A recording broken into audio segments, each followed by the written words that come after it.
Welcome back, everybody. Frank Vespi here from the Racing Biz, theracingbiz.com, and it's time for the Midlantic Racing Minute. Here's what's happening. To Laurel Park, and on Saturday, Beren won the Frank de Francis Memorial Dash. This was a big effort. He dueled with graded winners. Wonder Where Craig is in Special Reserve. Disposed of those, goes on to win by a couple of lengths. That's 8 wins and 18 career starts for the homebred PA-bred Beren, who's out of the Maryland-bred millionaire Silmaril.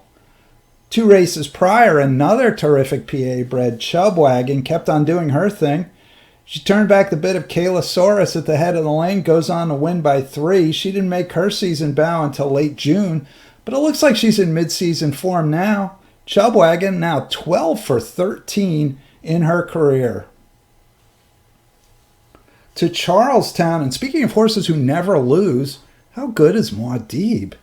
5-year-old Fiberson gelding made his season debut last Friday in a salty allowance at CT, and despite a stumbling start that left him in last with a lot to do, he nevertheless made it look easy. Among the runners he beaten here, the millionaire Runnin' to Love You, who made a bid but flattened out late. Muad'dib, the defending West Virginia bred horse of the year, now a perfect 10 for 10 in his career. To Delaware Park, where a couple of flashy maiden wins turned heads last week. Coppola's owners went to $800,000 to buy him as a yearling, and while he's got a long way to go to justify that price, he did not disappoint on debut. Sent off at 3-5, the Inn of Mischief colt looked like a good thing, winning by 4.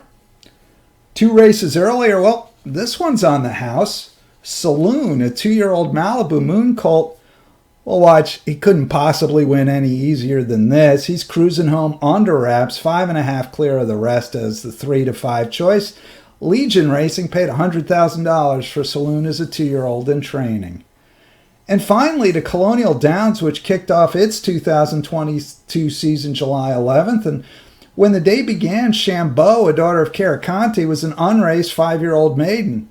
When it ended, Chambeau had made her first start, earned her first win, and secured her first stakes victory, romping in the Tyson Gilpin. That's going to do it here for us. Keep up with racing and breeding all week long on the Racing Biz, theracingbiz.com, and we'll catch you next time right here on the Midlantic Racing Minute.